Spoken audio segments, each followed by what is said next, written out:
transgressores por natureza, os psicopatas, têm uma impulsividade quando se diz respeito a atender-se aos prazeres e às suas necessidades e um alívio imediato. Muitos deles não têm aí um refreamento e um autocontrole que os impeçam de fazer qualquer coisa para obter o que querem.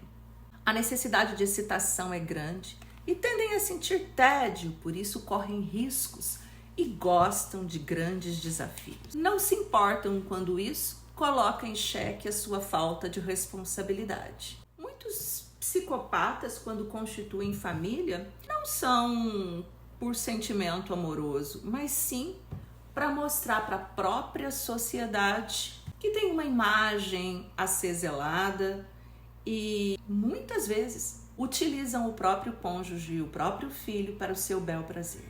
Claro que diante da sociedade as palavras são sempre muito bem colocadas e são pessoas que se portam muitas vezes como se preocupassem, mas não se preocupam. Lembrem-se que é comum observar isso desde criança quando não se respeita regras ou qualquer tipo de orientação. Afinal de contas, eles seguem os seus próprios instintos, evitam punição, são transgressores e simplesmente ignoram normas ou pessoas que não atendem às suas necessidades. No 6º capítulo de Mentes Perigosas, vamos falar aqui sobre os psicopatas e o mundo profissional. Os psicopatas não vão ao trabalho, vão à caça. Identificar psicopatas fora das prisões e dos manicômios é uma tarefa muito difícil. E sim, podemos encontrá-los em diversas categorias profissionais. São experts. Quando se fala em carreira ou quando se fala em ambiente empresarial ou no mundo dos negócios, no mundo profissional, os psicopatas costumam agir com tato e habilidade. Neste cenário são verdadeiros atores. Existe uma fase de construção onde ao ingressar são pessoas perfeitas, cativantes, um candidato que se mostra à altura do que se espera, com muito charme, sempre atendendo aquilo que se espera dele, um verdadeiro camaleão. Num segundo momento, após ter cativado, criado o vínculo, a fase 2 é o estudo do território. Avalia muito bem com quem está lidando. O que é importante ao mapear o território, essa pessoa vai ter bem claro quem são as pessoas que vão servir de objeto ou de ponte para a construção do seu projeto, vão descartar aquelas que não atendem às suas necessidades e, de preferência, criar relações íntimas com pessoas influentes e que possam lhes atender em todas as suas demandas. Numa terceira fase, a fase da manipulação das pessoas e dos fatos, de forma maquiavélica, intencional, pode espalhar falsas informações para que seja visto de forma positiva e as outras pessoas perante o seu chefe de forma negativa. Semeiam desconfiança, essa pessoa disfarça-se de amigo, conta aos colegas sobre os outros que o difamaram, estabelece contato individual com as pessoas, mas evita reuniões e situações nas quais precise se posicionar perante o grupo.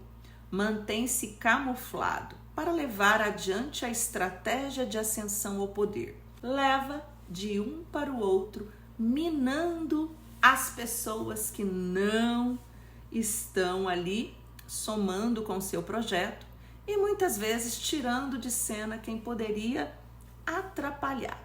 Na quarta fase da confrontação, as pessoas com essa personalidade sociopática ou psicopática abandonam as pessoas que tinham cortejado anteriormente, que não lhes são mais úteis para a ascensão profissional.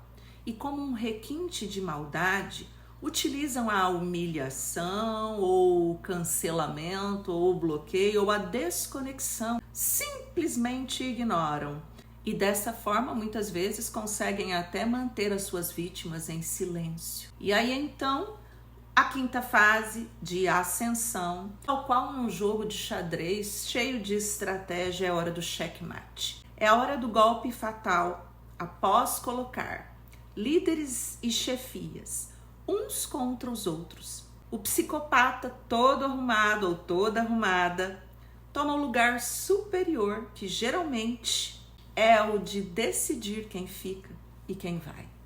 Assim, essa pessoa segue o seu plano, sempre disfarçada. Nesse cenário sociopático, intrigas e falcatrua podem ser dissimuladas o tempo todo. São políticas baseadas em que os fins justificam os meios. Mas, afinal de contas, como sobreviver a um cenário globalizado, competitivo, em meio a tanta sociopatia, em meio à ausência de sentimento de culpa ou de refreamento de alguns? Como já falamos em alguns dos capítulos anteriores, para satisfazer as suas necessidades, seja financeira, seja sexo, ou seja simplesmente por poder, muitos deles são pessoas que são alucinadas pelo poder. E assim poder então manipular a vida das pessoas e ter perto de si pessoas que são úteis para os seus projetos, torna-se um grande objetivo dessa pessoa. Num país onde a impunidade é uma aliada de muitos sociopatas e psicopatas, torna-se um grande desafio sobreviver no mercado competitivo, desenvolver as suas carreiras nas mais variadas profissões sem ser alvejado por esse tipo de pessoa. São pessoas inteligentes, são pessoas que muitas vezes constroem as suas carreiras em cima de muitas outras pessoas. Então é necessário realmente ligar aí o seu manual de sobrevivência e estar atento a quem quer que esteja se relacionando com você. Como você se sente hoje no momento onde se fala tanto em lavagem de dinheiro, formação de quadrilha, corrupção ativa e passiva, gestão fraudulenta, evasão de divisas, crime de pecular, desvio de recursos e obras públicas, envio ilegal de dinheiro para o exterior, crime contra a administração pública e por aí vai. A coisa chegou a tal ponto que a palavra política passou a designar precisamente esse jogo amoral no qual a igualdade é sempre ultrapassada por pessoas que, desdenhando das leis, passam a controlá-las em vez de zelar por elas. Ou um ritual, os quais os criminosos são acusados, mas quando são importantes, livram-se da pena porque têm comprovadas relações pessoais ou partidárias com os donos do poder.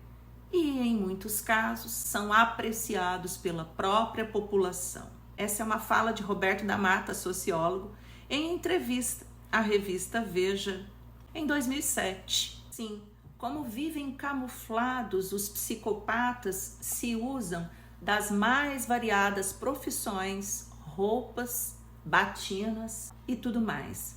Aqui, principalmente, Ana Beatriz cita o caso dos pedófilos. Sim, para se aproximarem de crianças, muitas vezes se vestem de chefes de escoteiros, treinadores esportivos, pediatras, religiosos e atuam também em colégios nas mais variadas profissões. E como não entrar em pânico, então, numa sociedade onde eles estão à solta, terceirizando, ficando atento e sim, sabendo como lidar com os pequenos sinais que eles demonstram. Sim, infelizmente, numa sociedade onde muitas vezes deveríamos ter total confiança em pessoas que são referências, como já falado, é preciso estar de olho e a intuição diz muitas vezes até onde ir.